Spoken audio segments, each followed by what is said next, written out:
This is continuing coverage in the trial of Alex Murdaugh from True Crime Today. Welcome to our continuing coverage. I'm Tony Bruschi. We're at day number 20 of the trial of Alex Murdaugh here on the 22nd of February, 2023. Let's head to the courtroom for our first segment of coverage. Good morning.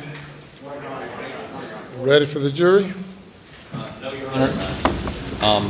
Mr. Griffin has a matter he wishes to address with the court. Yes, sir. Good morning, Your Honor. We are discussing with Mr. Murdaugh his right to testify or not testify. And one of the issues that has come up is the scope of cross-examination that the state would be permitted to go into should he testify.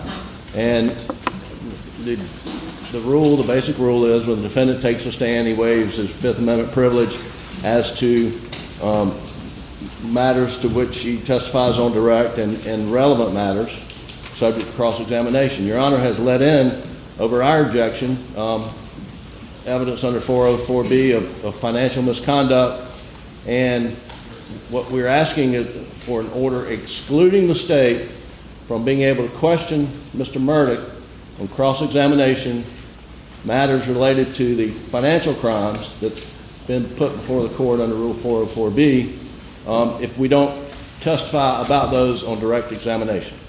And we need a ruling from the court at some point in time today before tomorrow. We're not putting them up today, but we're asking that we be able to advise him of what the state will be permitted to go into on cross-examination should he choose to testify.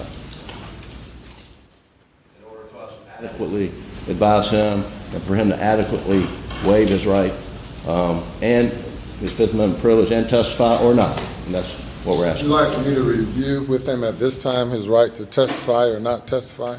Not at this point in time, Your Honor. We have to, we're trying to get an understanding from the court as to the parameters of the waiver of the privilege. Is he waiving, if he testifies about the murders, is he then subject to cross-examination about the financial crimes? That's what we're asking. All right. Mr. Waters.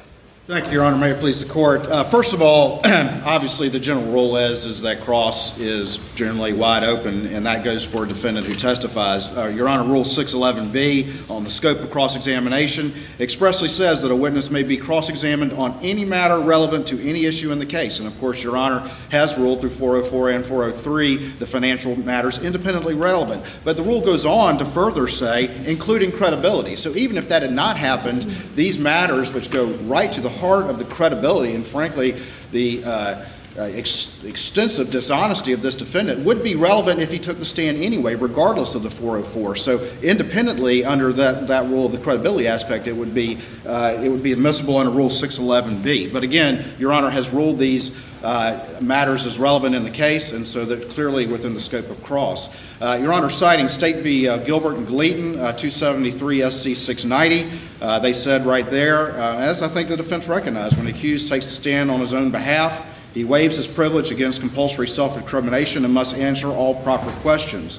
Your Honor, Taylor v. State, which I believe may have been overruled on other grounds, but 258 SC 369, when an appellant elected to testify, he waived his right against self-incrimination and became subject to cross-examination like any other witness. And then finally, citing the U.S. Supreme Court, Brown v. U.S. 356 U.S. 148, it says, talking about a defendant in a criminal case, it says if he takes the stand and testifies in his own defense, his credibility may be impeached and his testimony assailed like any other witness, and the breadth of his waiver is determined by the scope of relevant cross-examination. He has no right to set forth to the jury all the facts which tend in his favor without lying himself open to a cross-examination on those facts. Those are the general and well-established rules, Your Honor, and they're particularly relevant in this case, and so we believe that those financial matters would be well within the scope of this particular matter and authorized by the rules in the case law. All right, Mr. Griffin. Yeah, just briefly, Your Honor, with regard to credibility, I mean, the rules are pretty strict as to what evidence of criminal conduct can be used to impeach a witness's credibility, and there are limited to convictions, and that's Rule 609. Your Honor has let the financial evidence in under theory of motive, and you've done a 403 weighing test. And Your Honor, I think when you get to cross-examination of a defendant, I think Your Honor has discretion under Rule 403 to prohibit the state from further inquiry, in this case, on the financial evidence, which they contend is a motivating factor for the crimes. And that's so the Brown v. U.S. and all the, I don't disagree that that's the black letter law, but the question is, what's the scope of cross-examination? And here he's charged with murder. He's not charged with financial crimes. He's charged with murder. And we're asking the court to limit the waiver of his Fifth Amendment privilege to the murder charges. Yes, sir. Again, moving back to 607, of course, the credibility of the witness may be attacked by any party. 608B allows examination, a cross-examination of a witness concerning their aspects of truthfulness and untruthfulness, which this clearly goes to, as well as 608C, which talks about bias, prejudice, and any motive to misrepresent. And again, we're not just talking about purely dishonesty and credibility, which I think is alone more than enough. We're also talking about examination on issues that are specifically relevant to this particular case based on the 404 ruling. Rule 607, Rule 608, particularly the portion of 608, see evidence of bias, prejudice, or any motive to misrepresent may be shown to impeach the witness, either by examination of the witness or by evidence otherwise adduced. Rule 611 and 609 also addresses the issue. I am not going to issue an order in advance limiting the scope of cross-examination. Any objectionable matter must be addressed as the evidence is presented and not based on any advance ruling by the court.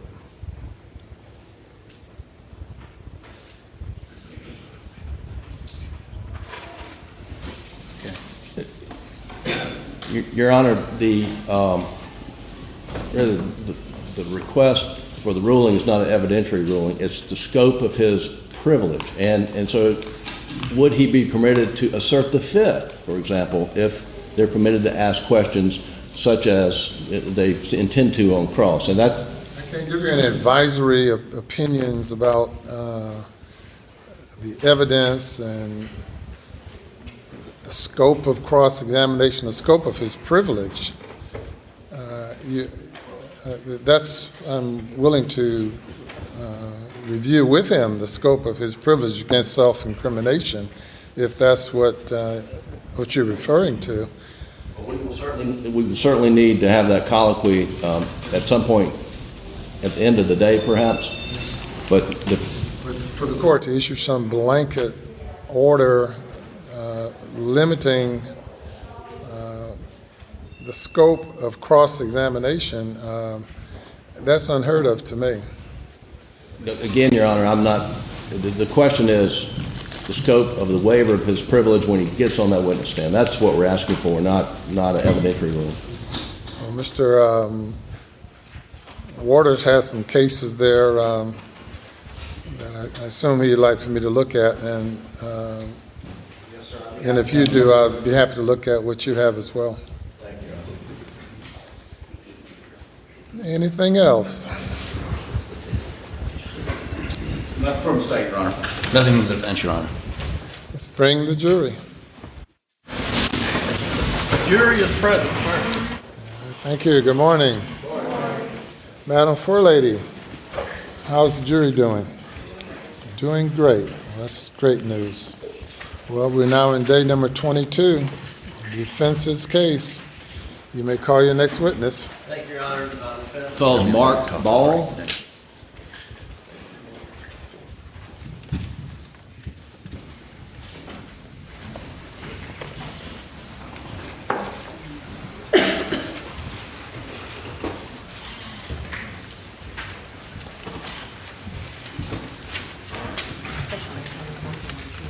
Do you swear affirm the testimony that you give today will be the truth, the whole truth, and nothing but the truth, so help you God? Have a seat on the stand. Please adjust that microphone so you can speak into it. You'll state your full name and spell your last name. Mark Ball, B-A-L-L. Mr. Ball, will you tell the jury a little bit about yourself? Where are you from? What do you do? I'm a lawyer in Hampton. I practice with the Parker Law Group now. I've lived in Hampton for 20-plus years. I now live in Rum Gully here in Colleton County. Have for about 9 years. I practice mostly How civil long law. have you been a lawyer? 33 years. Okay. And where were you born and raised? In Ballantyne, South Carolina, up above Columbia, about 20 miles. And when did you move down to this part of the state? I started with the law firm 34 years ago. I moved down. I was a law clerk at first and have never left since 1988. Do you know the defendant, Alex Murdaugh? I do. How long have you known him? 34 years. And did you practice law together? We did, about 20-something. Did you become personal friends of his? Yes. I mean, And were your family friends with his family? yes. Our children grew up together, as did everybody in the firm. And your wife, Lisa, would she become good friends with Maggie? Yes, sir. Okay.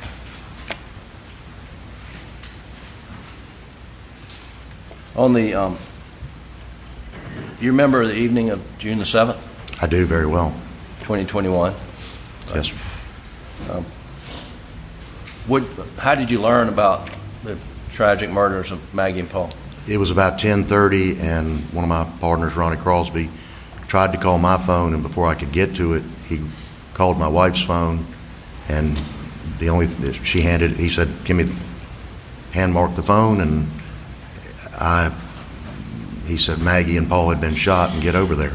And so I scrambled and got over there. I live about 8 or 10 miles from there. I live over in Rum Gully, and that's Moselle. And why did you go over there? To find out what was going on, to see what I mean, we're out in the middle of nowhere, and somebody calls you and says your law partner's wife and child have been shot. You go. I mean, And who did you go with? I went with my wife Lisa. And when you got there, who was on the scene? Do you recall? Yeah, I came in by the cabin, what's referred to as the cabin side of it, and there was a ambulance was pulled up next to what I would call the hangar building. It was pulled up there, and then Barry McRoy's vehicle, he drives a SUV of some type, and then there was a police car pulled off to the right-hand side, probably 50 yards before you get to them, and I pulled in right behind them on the left-hand, or the right-hand side of the driveway coming in, and then walked over. Will you remind the jury who Barry McCoy is? Barry McRoy is the chief of the fire and rescue here in Colleton County. So when you arrived, I think Barry McCoy was present? He was there. He was standing there speaking with a deputy, and there were 2 EMT paramedics standing over near their ambulance. And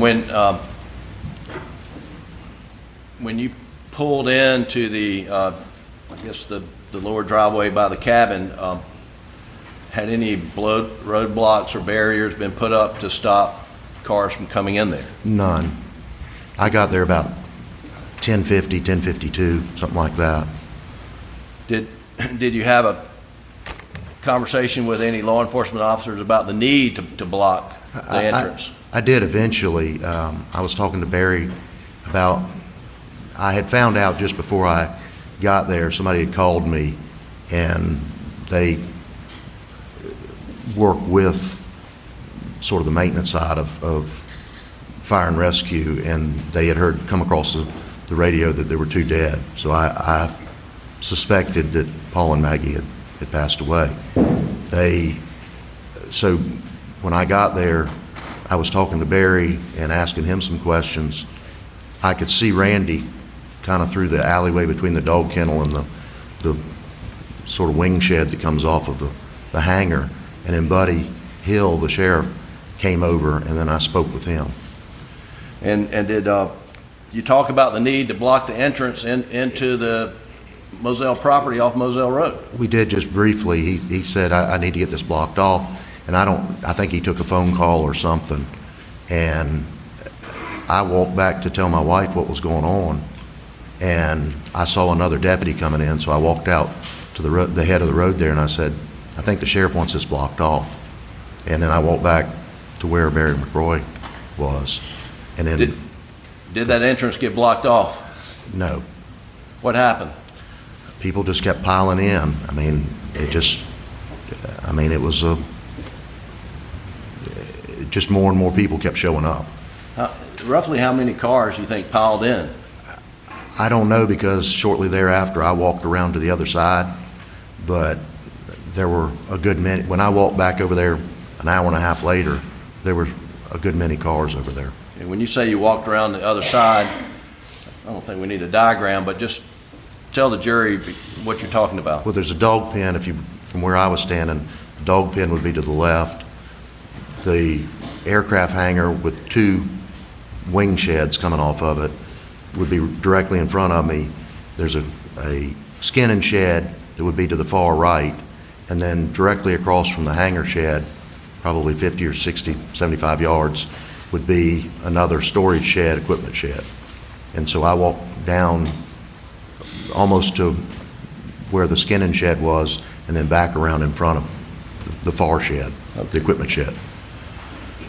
So you did not walk directly between the shed and the kennels? No, sir. You walked around the shed? Correct. Before you walked around the shed, did you stand and observe what was happening within the taped off area?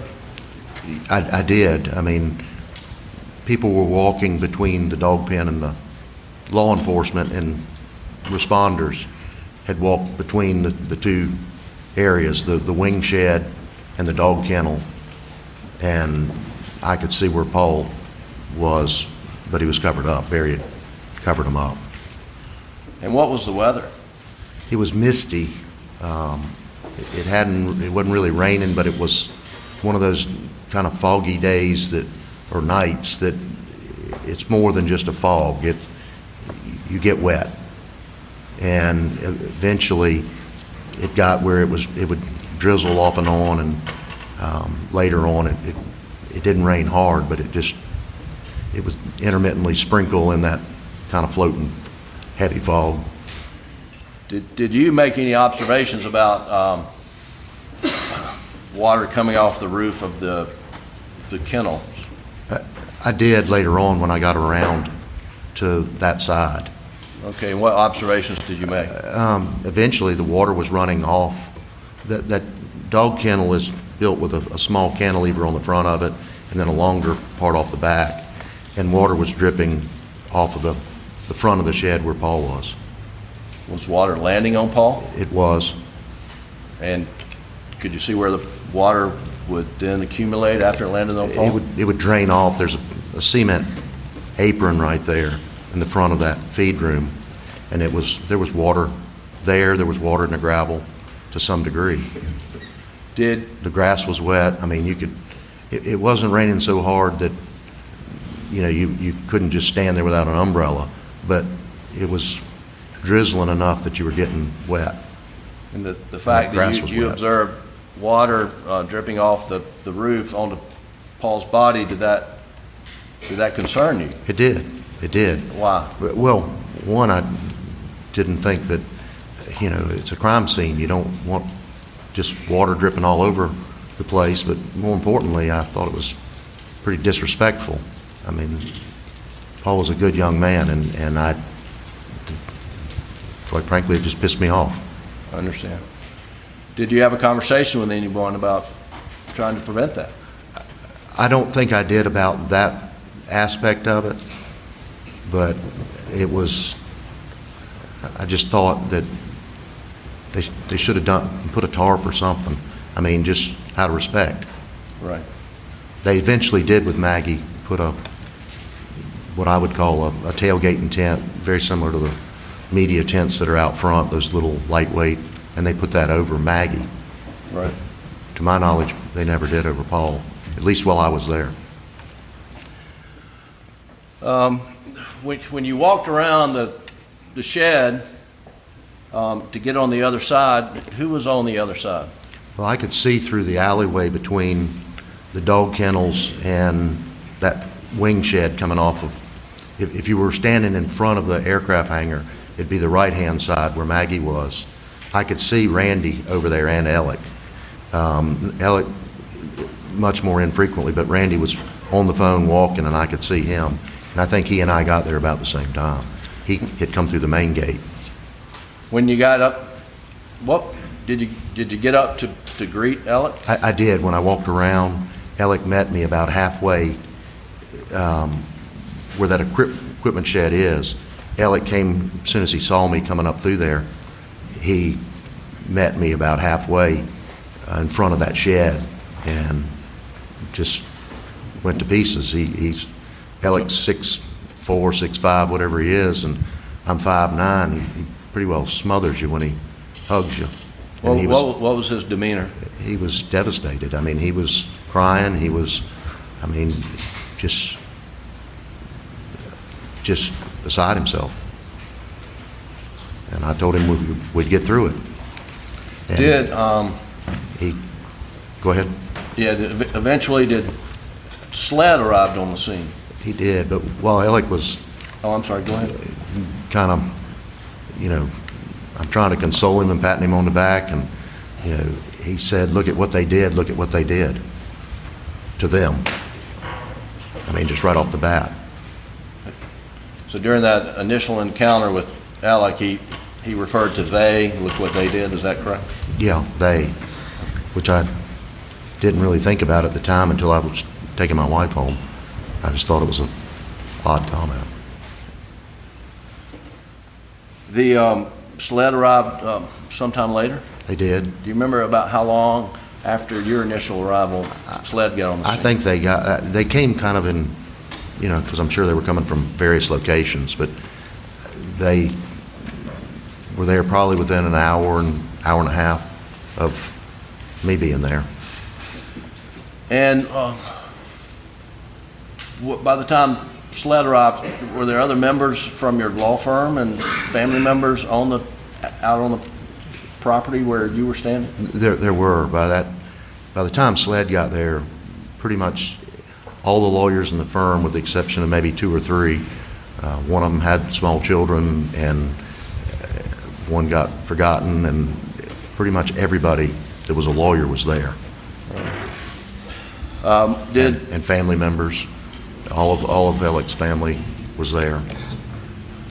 Were you directed to leave the area when SLED started processing the crime scene? Eventually we were. The coroner came over, Rich Harvey, came over and said SLED was there. They were ready to start processing the scene. He said, y'all need to, go over to the house, and I said, are you sure about that? And he said, yeah. And I said, are you sure it's okay for us to go to the house? And he walked back over and asked somebody and came back and said, yeah. And I said, did you have any concerns going to the house? I did. What were your concerns? Well, it's twofold. One, this is a pretty big farm, and I don't know who's over there. 2 people have been gunned down, and, is it safe? So safety's one concern, and the other is that part of what went on here? And so where's the crime scene start and stop? And when you got to the house, did it appear that the house had been searched and cleared in any form or fashion?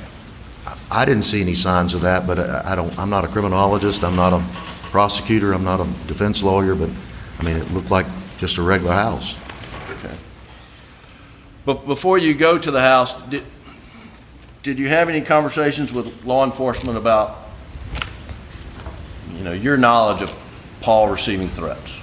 Yeah, I had asked, when I was standing where I had driven up, Buddy Hill had come over there, and he asked me if I knew, because I know Sheriff Hill, and he asked if I had any idea of who might want to do this, and I said, not really. And he said, do you know of any threats? And I said, I know Paul had gotten, since the boat wreck, that he had gotten several, threats and just people cranking off from all over the place, not necessarily local, but from everywhere. And I would hear it from, Alec from time to time, and different stuff. And so I told him that.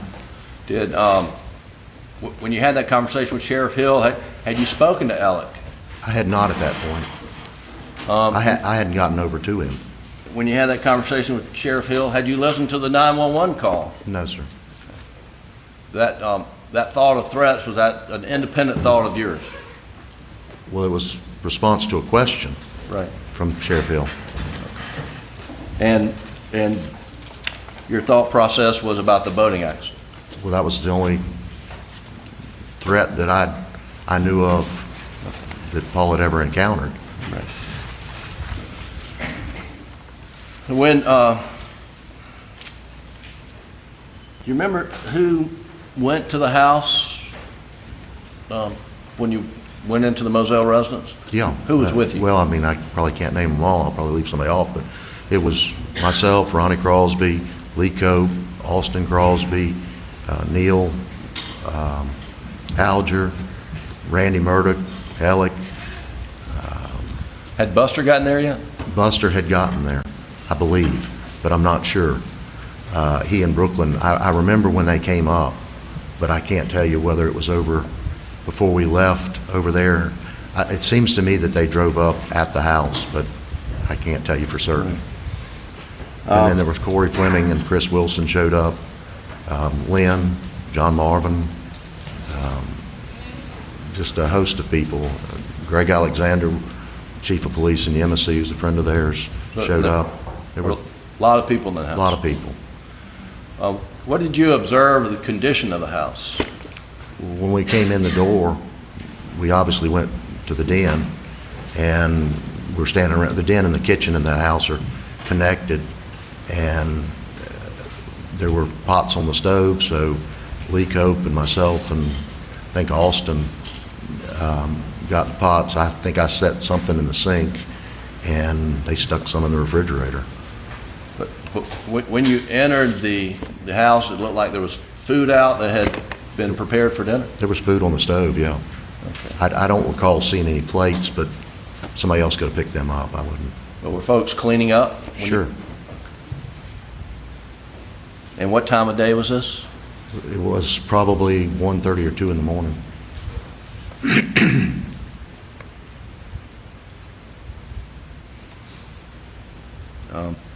Do you remember what time you left the Moselle residence on that night, early morning? I probably left at 3:30 or 4. I left when Alec was leaving. When did you go back to the property? I had a deposition the next morning, and I ended up having to take it, and then I got out there about 11, I guess. And was Alec there when you got there?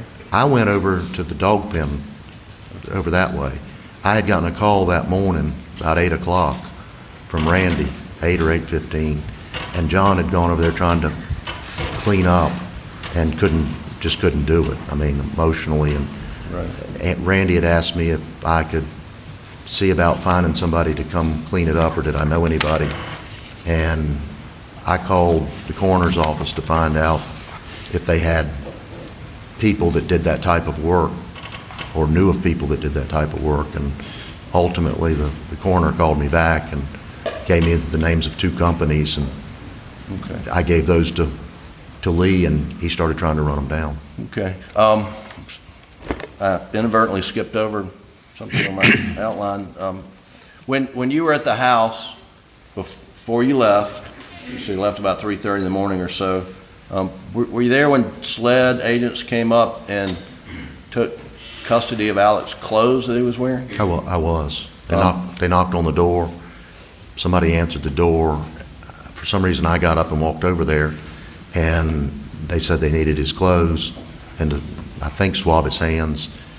I walked back over. Alec had been sitting next to me on the couch. There's 2 couches in the den that sort of face each other, and then 2 chairs that are headed towards the kitchen. He was sitting on the far couch, and I walked back over and I said, Alec, they need your clothes. Can you step back here with these folks? And it was a male and a female. Okay. Well, before we go any further, let me ask you, were your clothes wet or dry when you were sitting on the couch? They were pretty wet. They weren't soaked, but they were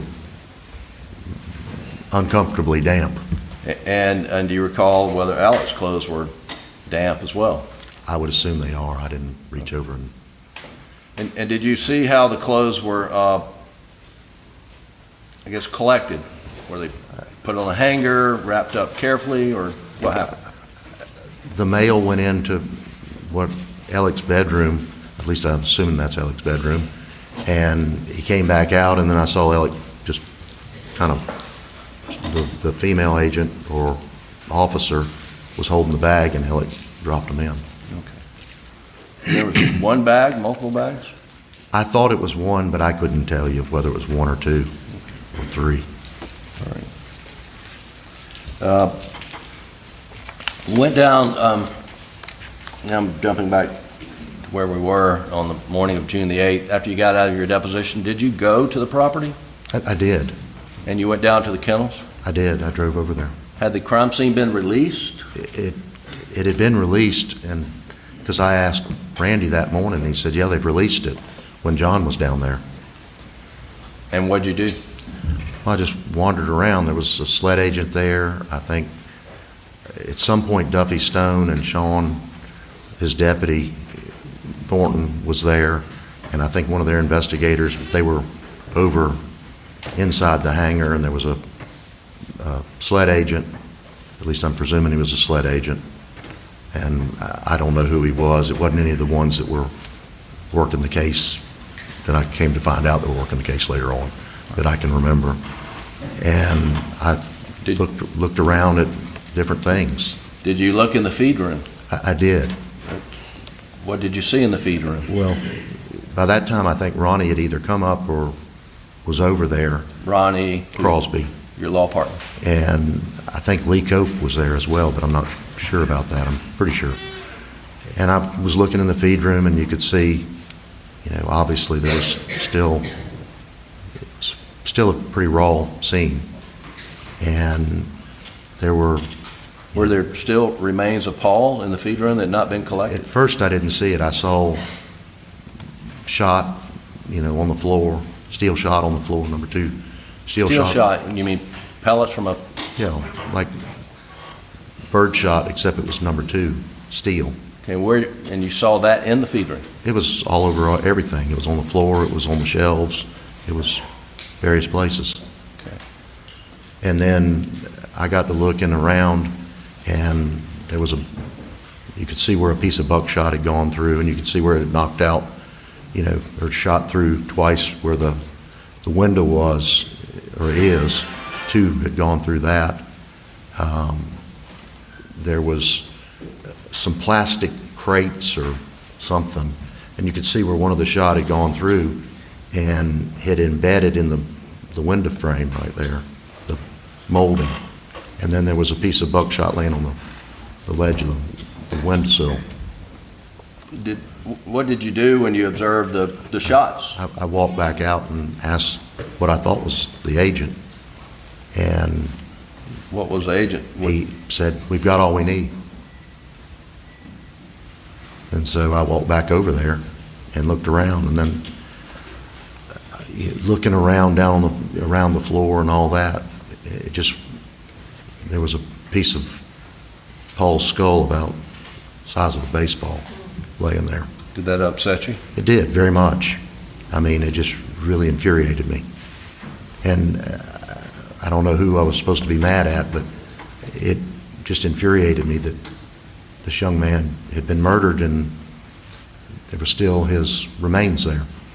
And there was a large blood spot and tissue out right off of the apron of that area right outside the feed room that was there, and it's kind of like walking across a grave. It's one of those things you just don't do. Right. After you spent time down at the kennel area, what'd you do next? I ended up going back to the house, and I remember Terry Brandstetter, Maggie's daddy, was there, and several other people, and I spoke to them and went in the house, and eventually went towards where the gun room was that afternoon. Did SLED agents come up to search the house while you were present? They did. They And I think the jury's seen a video of it. We don't need to play it, but were you present in the gun room? I was. I think they probably 2:30 or 3 o'clock, something like that. They showed up, and I had a discussion with that same agent, and I'm assuming it's a SLED agent. It could have been a sheriff's deputy, but I made the assumption that it was a SLED agent over at the kennels and the hangar. I asked if they'd figured out what kind of gun it was, and at that time I assumed it was a .223 based on the night before.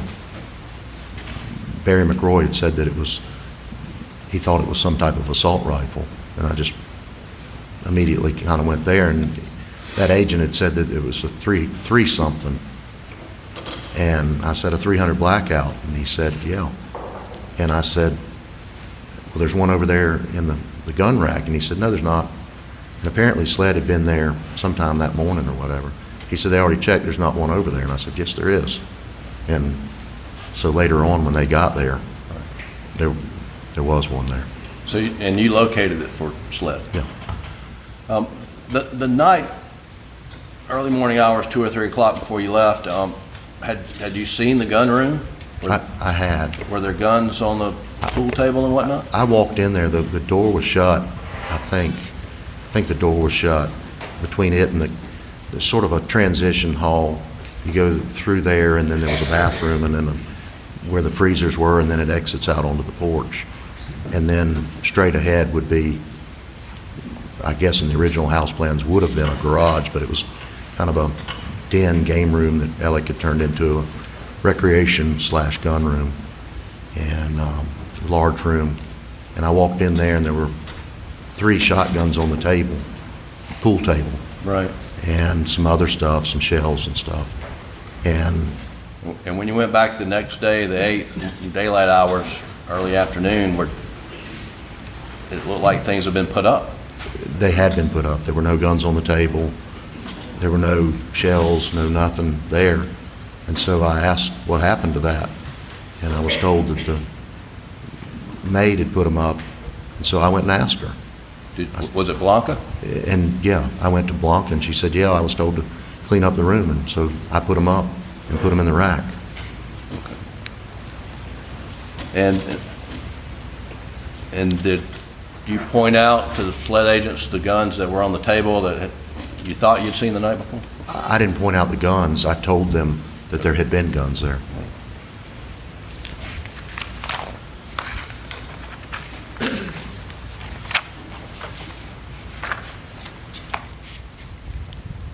When you're on the property on the, I guess the morning on the 8th at some point in time, did you observe an employee that had been working on the property for Alec, individual by the name of C.B. Rowe? I did. And did you take pictures of his vehicle for some reason? I took pictures of a vehicle. I didn't know whose vehicle it was. There was a vehicle that had pulled up underneath of the, again, if you were standing in front of the hangar where the big door is, it would have been to the right. And there was a truck that had pulled up in there and it didn't have a license tag on it. And when I walked by it, there was a jug of Clorox, and I can't remember what else was in there, but it was a jug of Clorox, and I just thought that was odd. Where was the Clorox? It was in the bed of the truck. Okay. And I took a couple of pictures of it and turned them over to SLED. And why did you take pictures? It just looked odd. You know, two people had gotten killed, and you know, there's Clorox around. Okay.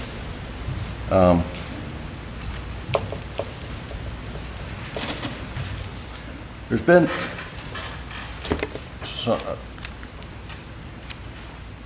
I won't make a statement. Did you see any coolers on the property down there? I did. Where did you see a cooler? When I walked around the bottom part between the skin and shed and the hangar and the other shed, there was a open cooler there, or looked like a Yeti style cooler, and I can't tell you whether it's a Yeti or not, but it was one of those thicker coolers, and there was probably a dozen beer cans around it that night, and the next day when I walked by it was still there. Okay.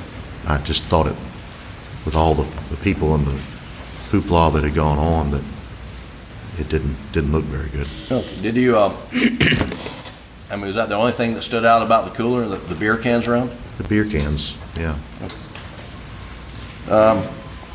Looked like somebody had unloaded a boat or something, Right. and just kind of thrown them out of the boat and forgot about them and left it. Did, what kind of law do you practice? Civil, Okay. Plaintiffs, defense? mostly plaintiffs. Occasionally I'll defend a, small business or a farmer or something like that, but Right. for the most part, it's all During the- plaintiffs. Course of your practice, have you had experience with getting cell phone records of, parties to find out information? I have. It's pretty regular now.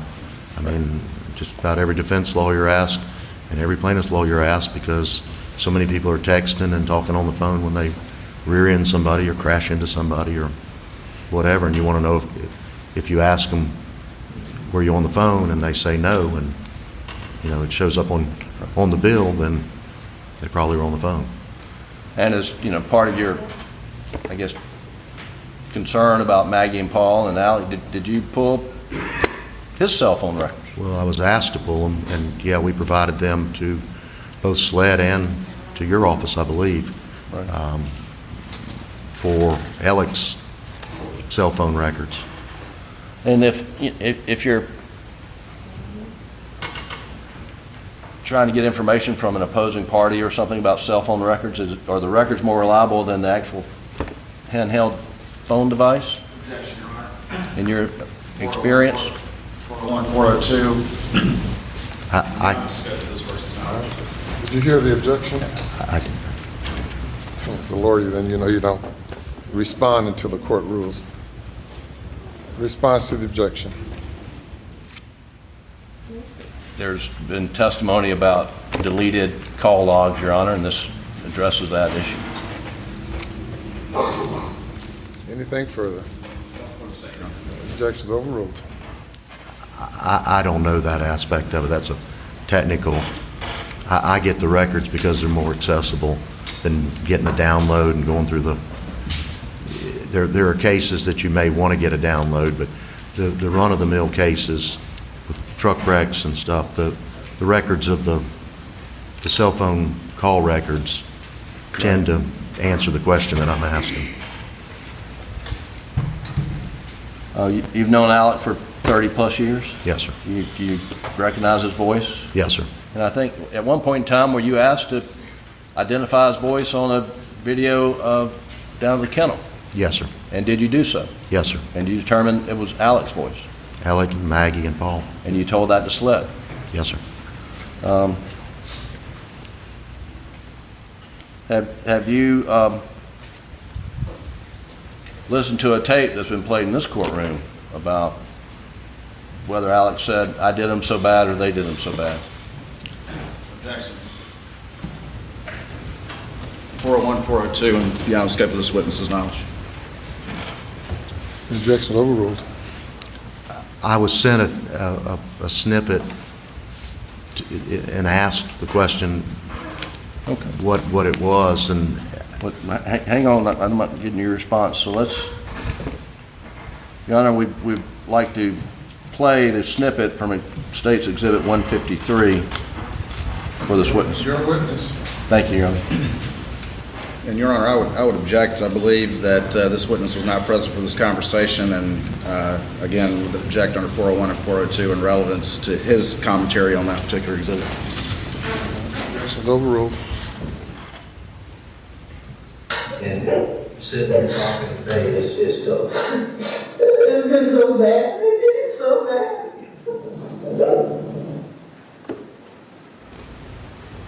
Sounds like they to me. Right. I played the snippet multiple times, and And is it consistent with what he told you the night of the murders?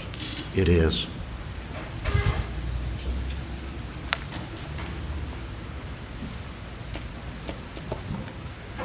You remember in, I think February 2019, that Paul Murdaugh was involved in a boating accident.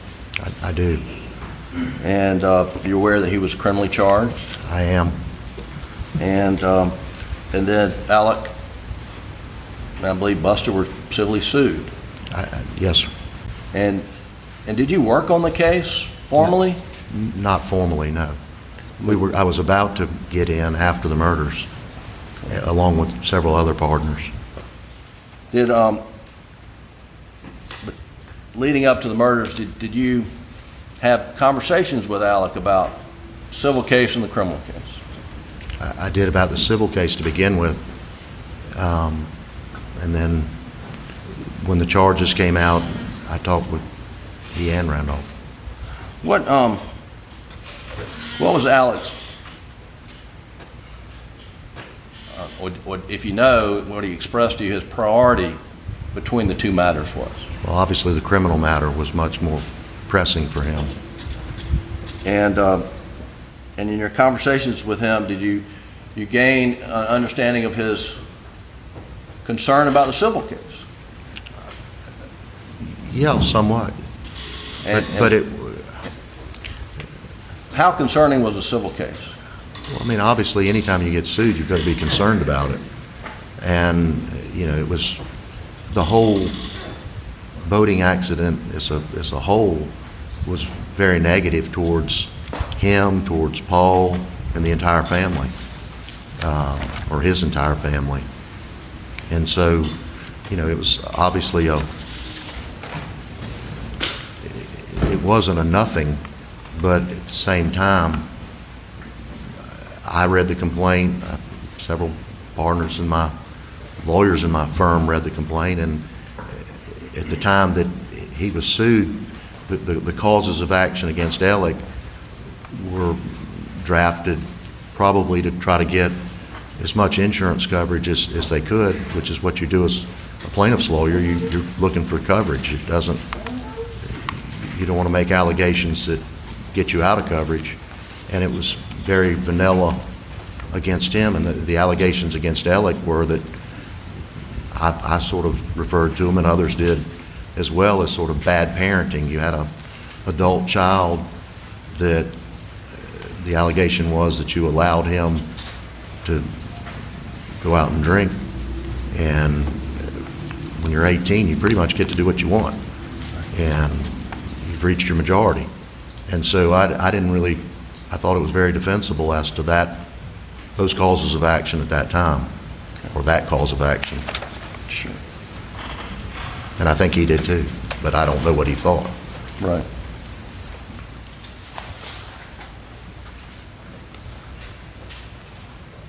Did it,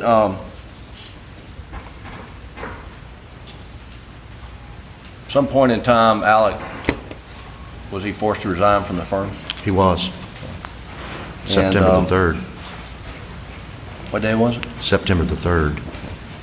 And after that, did you have an opportunity to look in his office? I did. He resigned on the 3rd. Then there was the incident on the 4th. And I left the scene over there on Old Salkehatchie and went by the office. And I'd also been in his office on Friday after he resigned. When you were in his office, did you find any paperwork that looked like he had been working on for the boating case? Not until the 5th.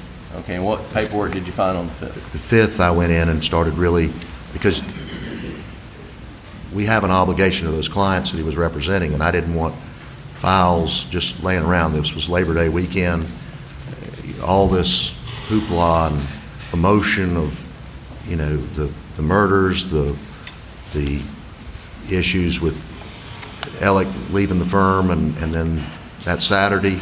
And so that Sunday I went in to the office and went to his office and started going through to make sure that any client files were put over in stack, you know, over there. And as I was going through, I found checks that he had deposited with his telephone that were some of the funds that sort of started all this mess with the Ferris case. They were laying, one was on his top of his desk, one was in a drawer. I pulled out one of the drawers and there was a tablet, a legal tablet, that had numbers written down on it as far as debts and assets and, you know, just kind of the scribblings of kind of what you owe and what you've got. Would it be something that you would normally see on a net worth statement? It would be the same information. When I think of a net worth statement, I think of the form that a bank sends you. Right. But yeah, it obviously, he was listing what he had and what he owed. Is it something, the type of format you've seen in civil litigation where a defendant's required to produce net worth? Not in the same form, but the same information.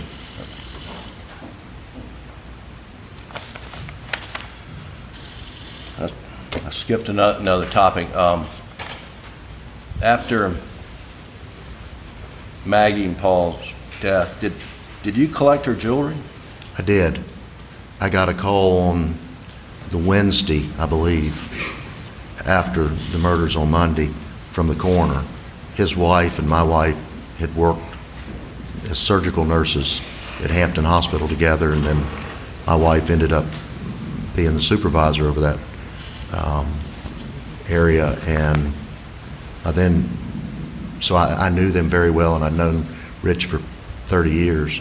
He called and said that Lori had cleaned up the jewelry, and, you know, whenever Alec wanted it, and I said, well, I'll come get it.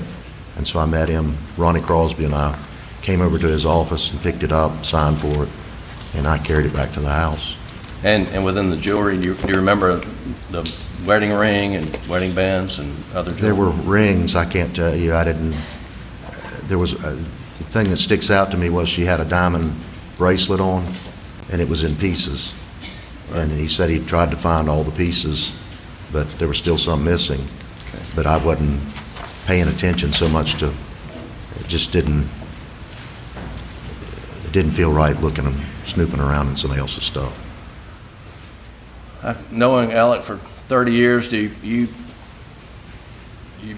develop an assessment of his relationship with his family, Maggie, Paul, and Buster? Well, I'll tell you this. The person I thought I knew loved his family, or appeared to love his family very much. He'd take their calls, he'd do all of those things. After, you know, September the 3rd, I'm not sure I know that person. And so, but he always seemed to be devoted to everything. Their ball games, he would aggravate the hell out of me when you'd be in a deposition and they would call and he'd answer it, and, you know, you'd be in a meeting or whatever, and he always took their calls. Whereas my wife and my children never called me unless it was a true emergency, and Alec took their calls whether it was they needed, you know, a gallon of milk, or, you know, they had something important to tell him. I mean, he always took their calls. And did you see them together frequently? I did. They went places. You'd see pictures of them. I think Maggie was a pretty prolific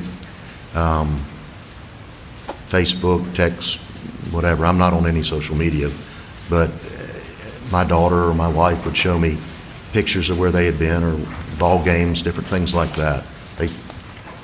I never saw anything that indicated to me that there was anything out of the way with any of the relationships, including the drug stuff. I had no, Yeah, let me ask you, were you aware that he had opioid addiction? none. And were any of the partners aware that he had opioid? None to my knowledge. I mean, that was not a subject matter that ever came up. I mean, it was, Right. and, Paul, I think, has been sort of demonized by this whole affair, and it's not fair. I mean, Paul, it's like a lot of young people I know, they kind of are trying to find where the fence is. Sometimes they get, going a little fast and, blow through some things, but Paul was a good kid. He was always polite to me. I never had one single solitary issue with him at all. And I knew he had done some things, that most kids, are mischievous do. And on at least one occasion, I went to Alec and told him that I thought Paul needed to be throttled back a little bit, that I saw some videos of him driving fast.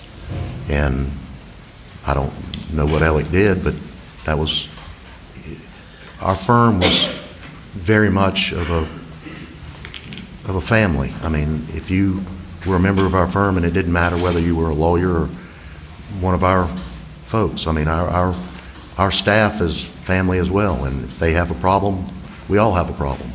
And so we look out for each other, and we did. Unfortunately, Alec betrayed that when he stole the money. Sure. But the outward things that I saw of Alec with his kids and his wife were just that. I mean, they were what I observed.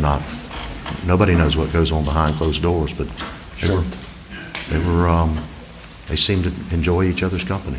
All right. Thank you. Court's indulged. I have no further questions. Mr. Waters? Please, court. Mr. Waters, could I steal one of your waters there? Absolutely. There you go. He was pretty good at hiding who he really was, wasn't he? Obviously. You known him for 34 years? I knew him for 34 years, or I have known him for 34 years. Thought y'all were pretty good friends? Thought so. Interacted many times a week? We had his son Buster and my daughter were in school all the way from kindergarten on, and I would see him at work. Early on, he didn't work for us immediately when he came out of law school. He worked for Jim Moss and Moss and Kuhn, and then he came to us about 5 or 6 years after that. But you've shared a business with him for how long? Probably 20 some odd years. He was your partner? He was a partner. You trusted him?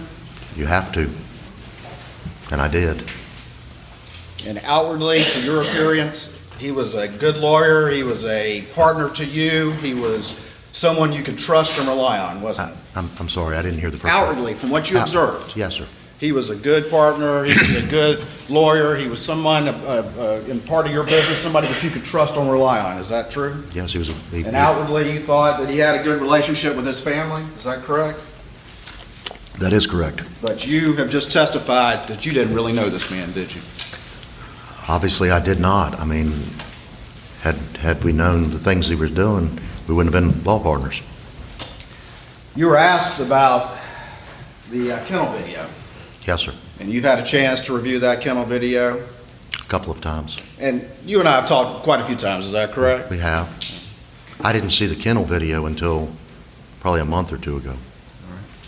But you've reviewed it here recently, is that correct? I have several times. All right. And any doubt in your mind that Alex Murdaugh, Maggie, and Paul were on that kennel video at 8:44 p.m. on June 7th, 2021? None. No doubt in your mind. No doubt. Do I need to play it for you again, or no doubt in your mind? I played it all. I want to hear it. Well, let's talk about that just a little bit. And we'll talk more in some detail, but I want to go ahead and cover this. You saw Alec the night of the murders, I did. and you knew Maggie very well, and you knew Paul very well. I did.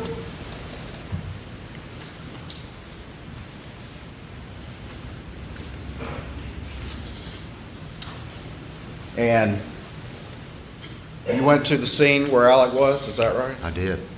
And did you even ride with Alec or take Alec back over to the I'm house? pretty sure he rode back over to the house. I think he and Randy, because their vehicles were impounded over there. And did you eventually, as things started to move forward, sit down on the couch with him back at the house? I did. Fix yourself a liquor drink? Probably a heavy one. I get it. And did you talk to Alec about what he did that night? I don't know whether it was, I know on the couch we talked, but I talked to him several times, including before the masses got there, as to trying to figure out, do you know anything? Do you have any idea who did this? Because you were very concerned. You want to get to the bottom of this, right? Well, for a lot of reasons. For a lot of reasons.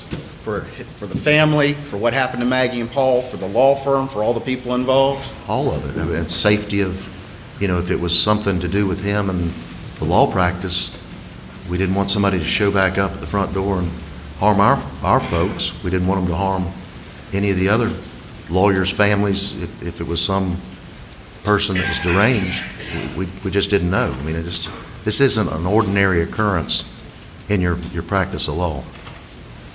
You thought you were his buddy, been partners for 34 years, y'all are sitting on the couch, is that right? Like family. And you start talking to him, is he responding to your questions appropriately? He was. Answering the correct subject matter?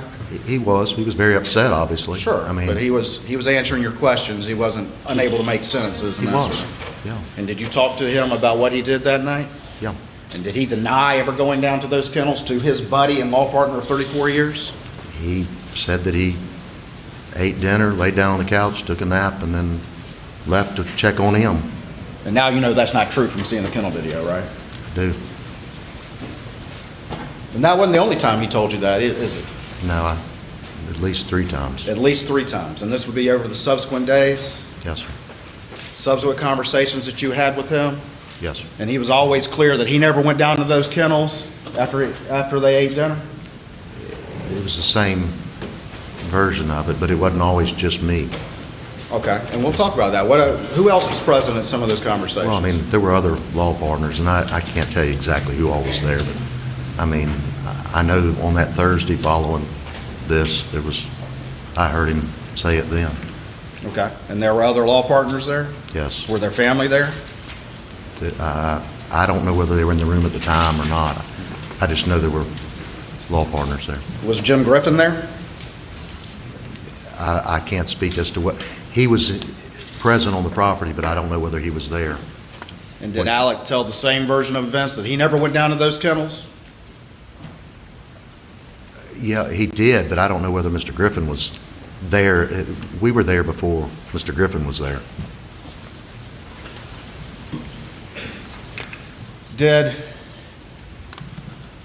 In his conversations with you, did he ever change his story about who he checked first at the scene, supposedly? I've heard it both ways, and I don't know whether it's just I don't know whether it's just because of the trauma of the situation, but one time it was, the first time I remember, he checked Maggie first and then went to Paul, and then I heard him say at one point that it was Paul and then it was Maggie. It didn't really matter to me. It wasn't something I really was picking up on because it was horrendous either way. I mean, I can't imagine seeing my wife dead and my son dead in such a brutal manner. So I never put any real stock in that. But it oscillated. It did oscillate from what he was saying. From the first time I heard it. But the story changed. Well, yeah, as to which was which.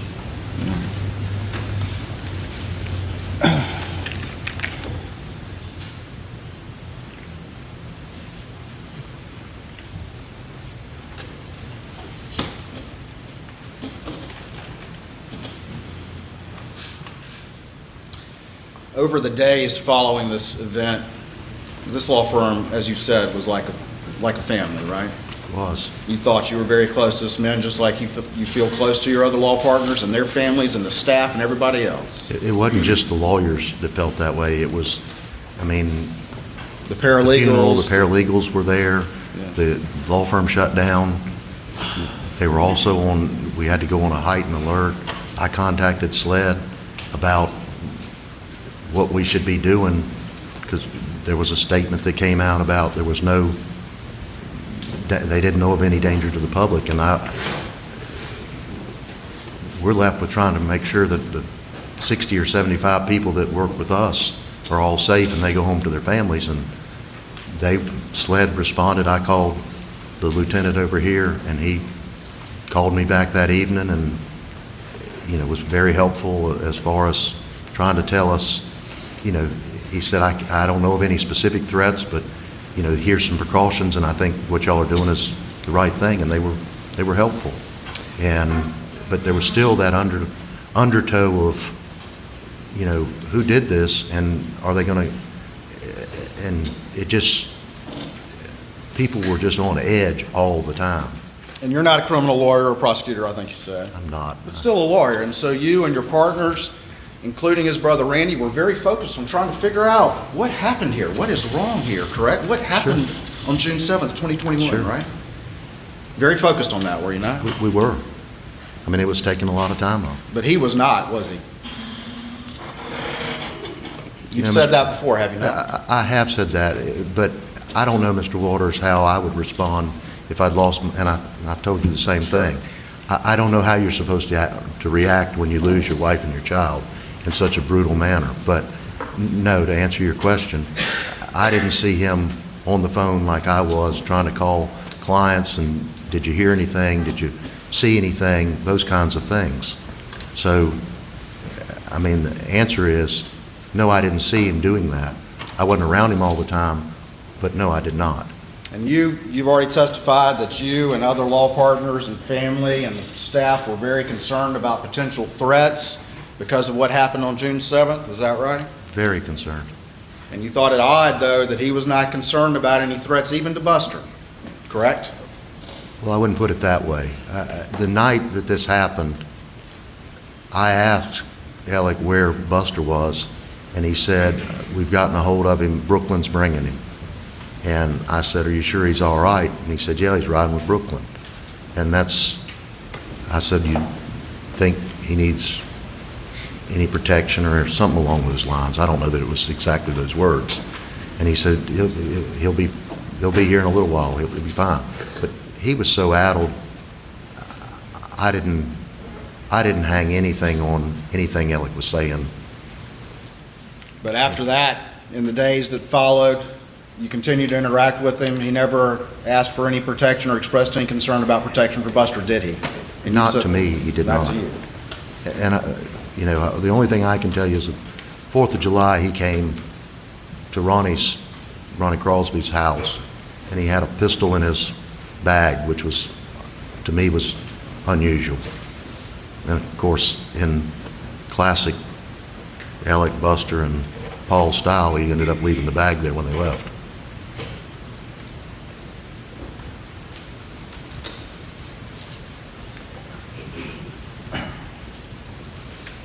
This law firm's been in existence how long? 1910 1910. was. We're no longer. I'm sorry? We're no longer. We're now It was. no longer. It was until he came along, right? Until all this happened, right? Until September of 2021. September of 2021. And was a relative of Alex, his great-grandfather was part of that initial law firm, is that right? His great-grandfather was the beginning of that law firm. And was he also the solicitor for the 14th Circuit for this area of the state? He was from, I believe, 1920 until 1940 when he was killed in a train accident. And then did the defendant's grandfather become solicitor? Buster The started. chief prosecutor for this area? Buster took over in 1940 and was the solicitor until 1946. And then Randolph was appointed by the governor and then was until he was 72. And his father became solicitor, is what you just said, is that right? Randolph. Until about when? Randolph was 82 when he passed away, so 10 years ago maybe. around there, and Buster left the solicitor's office in 86 when he became 72. At the end of 86, beginning of 87, I think Randolph took over, and Buster became the assistant solicitor. All right. And how long was Randolph solicitor? Until about 10 years ago.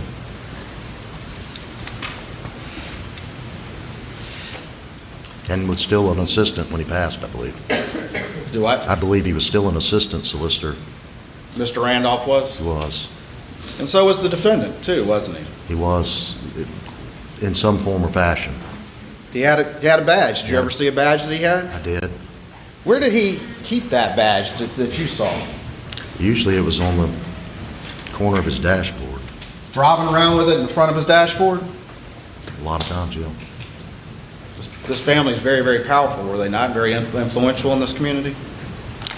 I mean, they had a very good name. They had, they were, they were known to help you with your problems. How important was that family legacy to the defendant? Very, or seemed to be very important. I think you've said that it was more important to him than anybody else that you observed. It seemed that way. I mean, whenever there would be discussions of name changes or anything, he would be very involved in that, much more involved in that than he would be in other business matters. And he even talked to you about wanting, that being the defendant, wanting to be solicitor as well. At one time, yeah.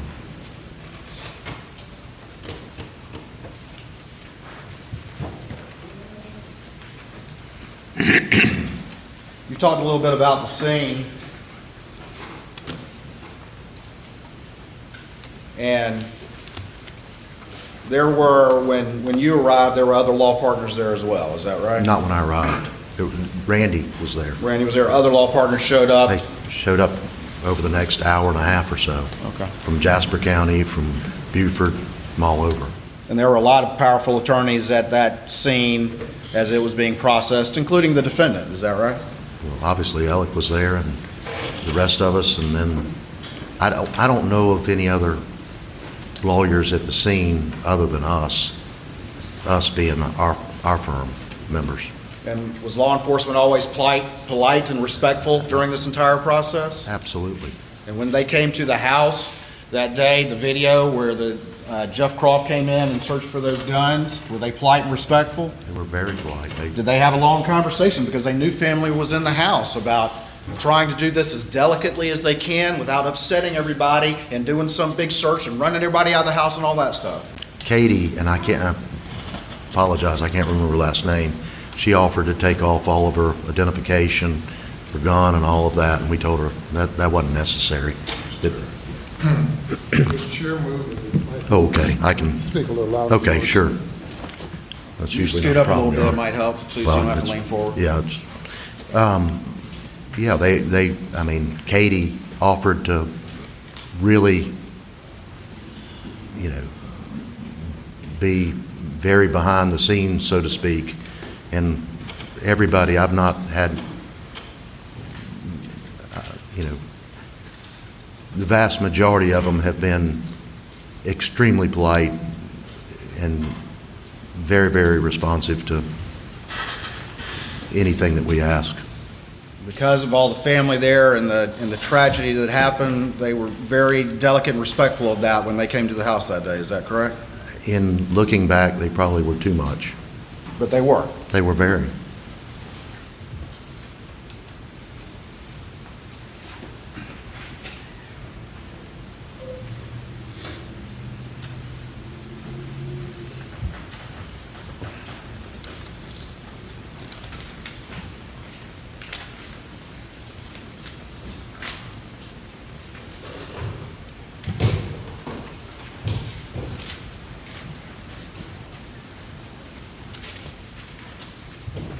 You said that Alec would always ride in his Suburban with that badge up in the front dashboard, to your observation, right? I don't know that he always did, but a lot of the time. He also generally carried a pistol in the car too, didn't he? I didn't know that. I can't testify. But you've heard that now, haven't you? I've heard that, but Didn't know that.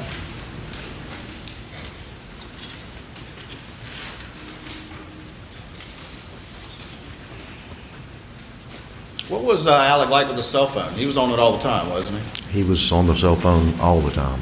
He would constantly be using it, constantly responding to calls in the middle of conversations, always had it with him, to your observation, being his law partner for 30 some odd years. Is that correct?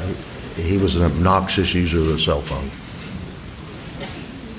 And would it have been unusual for him to go down to those kennels without his cell phone with him?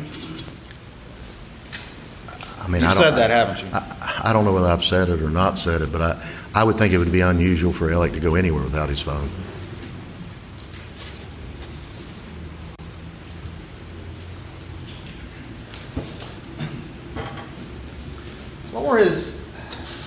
What was he like as a lawyer? Was he a very academic or type lawyer, or were his skills elsewhere?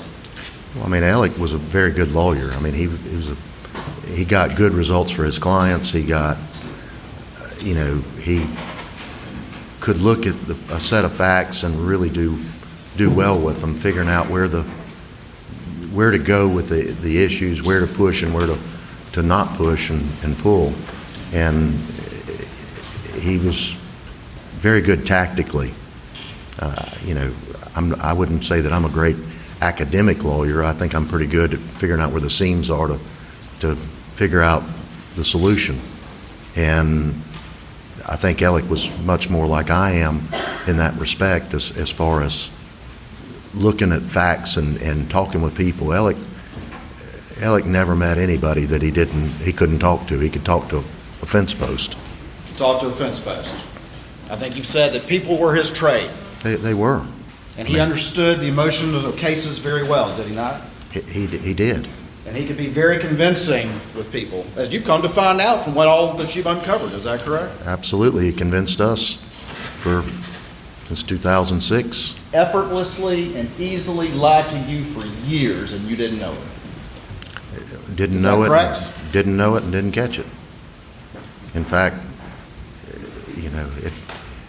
it just, the way he was doing it was very, very cunning. Cunning.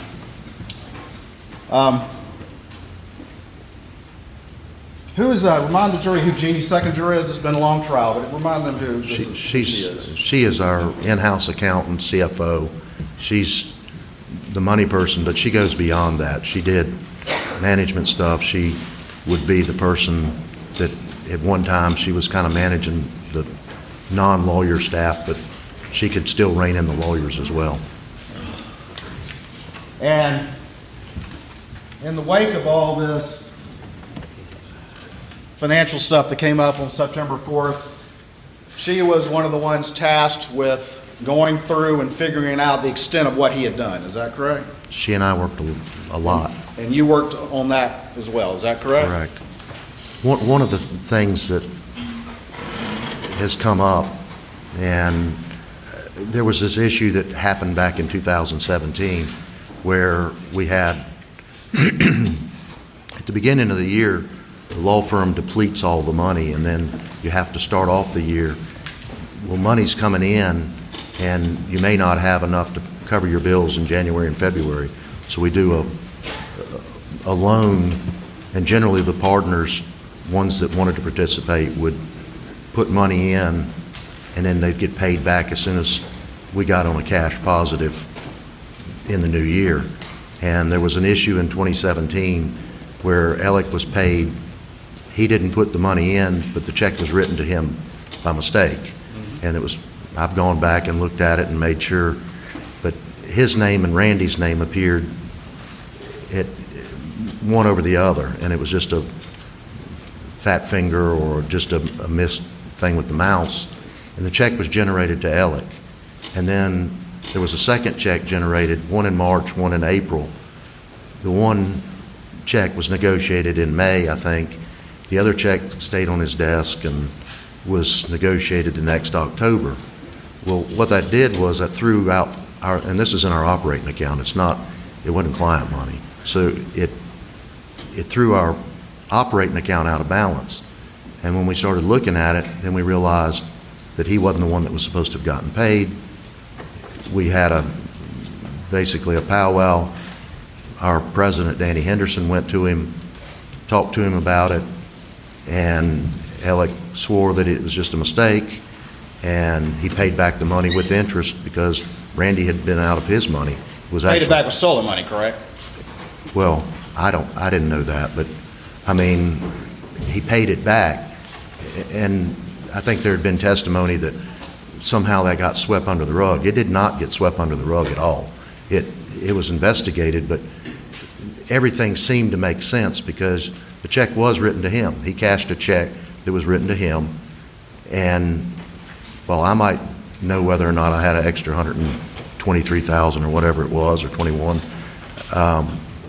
Alec always seemed just sort of disheveled with his own funds, so it made enough sense, and there wasn't enough there to get in a brouhaha and terminate somebody or create more of a fuss than it was, but it wasn't swept under the rug.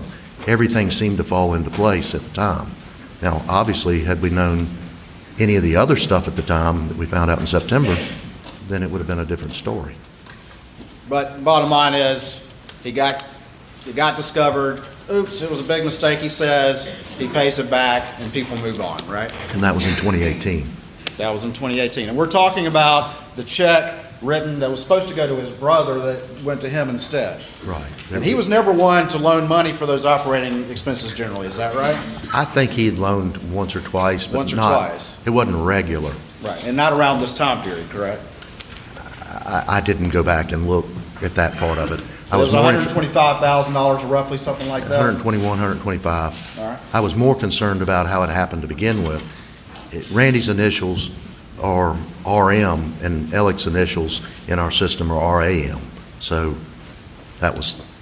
And what he did was he gets that check, and instead of saying, this isn't $120,000 for me, he actually goes to staff a couple days later and says, I lost that check, cut me another one, right? Yes, sir. And then he cashes that one, right? He eventually cashes... He cashes the first second one Yeah, in pretty short order, correct? He cashes the first one in October the next year. And then sits on the other one for an extended period of time and then cashes that one, right? He did. Steals the same money twice, right? Yes, sir. What was the word you used before, cunning? Very cunning. And you mentioned that it wasn't swept under the rug, but he said, oh, it was a big mistake, and he pays the money back, and then people move on, even though because, okay, it's just Alec, that sort of thing, correct? Correct. But there are other instances like that, too, over the years. For example, using private planes for personal use and billing that to the firm, is that right? Well, Or explain that. some of that, but the biggest thing was the credit cards using, he just wasn't a very good rule follower at all. But With other people's money, right? Well, yeah. I mean, anytime you're in a law firm or you're working for somebody and you've got a card or a check that's got their name on it, then you owe them a responsibility to spend it properly. And It's other people's money, right? it's other people's money. And he would spend personal use on the credit cards, and y'all have to talk to him about that, right? Yes, sir. And that was going on repeatedly, correct? Up until the end. Put tuition on a firm credit card for one of his children, correct? He did. I had to talk to him about that, right? Yes, sir. And he'd pay it back, and then people would move on, right? And that had been going on for years, had it not? It had, but there were other people that would But not like him, right? not to that degree. Not like him. Not to that degree.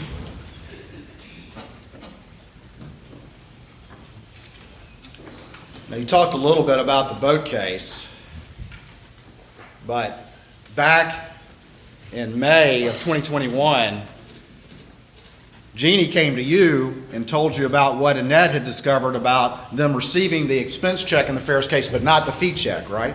Sometime in that time frame, yes. And your initial concern was, and you were concerned that he was going to try to hide assets because of the boat case. That was part of your concern, and the firm was not going to participate in that if that was what was going on. That's correct, that he was either going to structure them or leave them in somebody else's trust account until it had passed.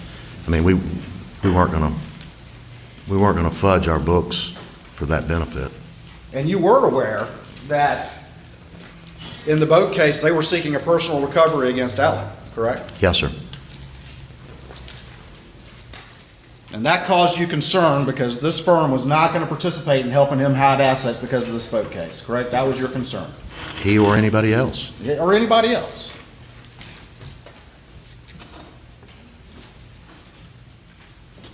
And you had continued conversations with Jeannie over the next few weeks about this because she couldn't get a straight answer as to what he had done with those fees, correct? Myself and Jeannie and at least two other partners. Lee Cope. And another partner? And Ronnie Crosby. And Ronnie Crosby.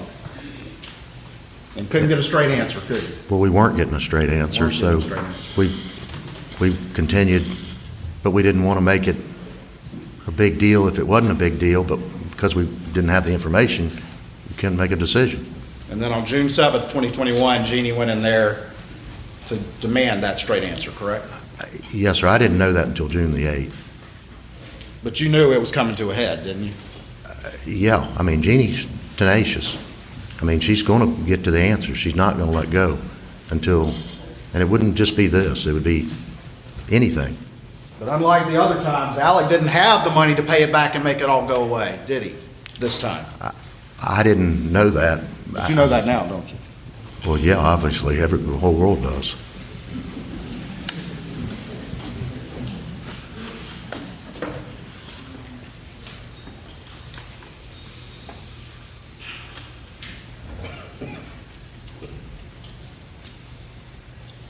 Maggie was your friend? Who? Maggie was your friend? She was all of our friends, yes. Paul was your friend? Sure. He was dear friends with particularly my youngest daughter. He was a good kid? He was a good kid. I mean, he had his issues like everybody else. I mean, I don't know anybody that's raised children.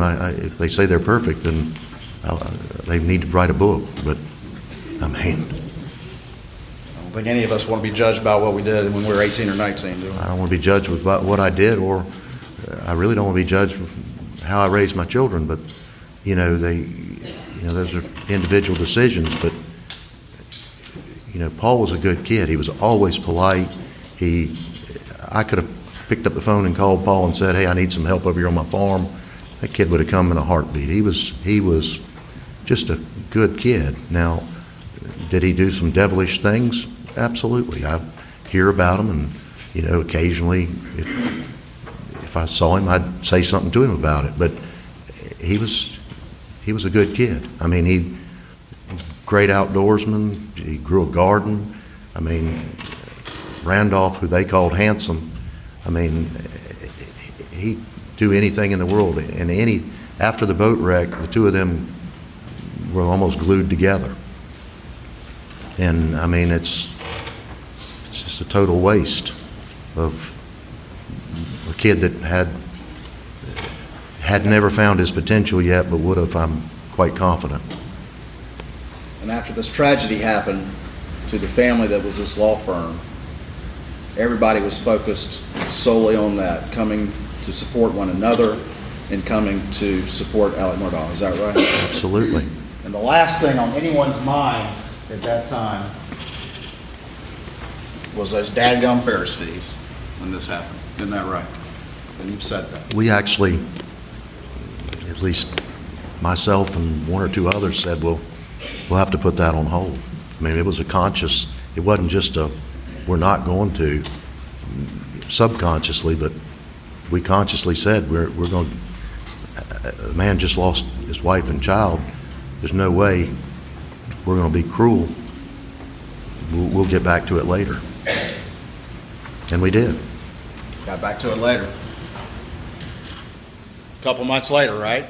Or a month later. A month later. You're advised that, oh, wait a minute, Chris Wilson says he has those fees all along, right? It's what I was told. Because in the wake of those murders, he had managed to borrow some money from Johnny Parker, right? I found that out later.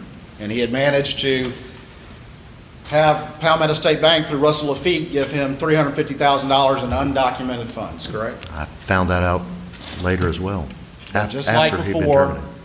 you get an email saying, yeah, I'm Chris Wilson, I got the fees, and that kind of put the matter to bed at that point in time, right? That was in July, yes. Paid it back again, or at least you think, and just like before, people move on because you're still dealing with the tragedy of this terrible set of murders, correct? By July, we were dealing with that and still this idea of the boat wreck, and what he was going through. I mean, you rally around your family and your friends. You rally around him, right? Yeah.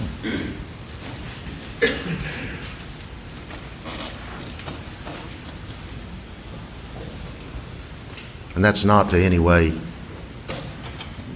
throw cold water on any of the claims of the people in the boat wreck, Sure. but everybody deserves a defense, and you defend your friends and your family, Sure. but you do it morally and honestly. It's what people who think they're friends do, right? You hope they do.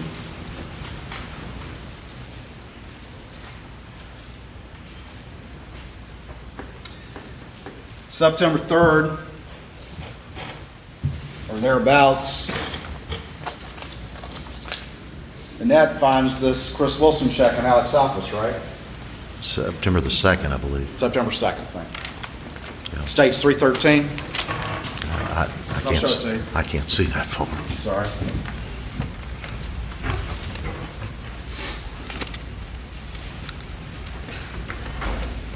Ladies and gentlemen, I think we'll take a recess at this time. Please go to the jury room. Please do not discuss the case. Please do not discuss your testimony. Yes, sir. Going to the courtroom, I want to understand there's no disrespect to the court. We have our next two witnesses. We want to make sure we were ready to go as soon as this witness comes down. So as you see me coming and going, I'm just ensuring the witness is let in the front door and put somewhere. So I apologize. There's no disrespect to the court. How much more you have for this witness, you think? 20 minutes, Your Honor. 20 minutes, then you don't know. So we don't know. Okay. Thank you. It'll be 10 minutes. That wraps up the first segment of coverage here on day 20 in the trial of Alex Murdaugh. There is much more to come. Be sure to press subscribe wherever you download podcasts so you don't miss any of it. I'm Tony Bruschi. Stay with us.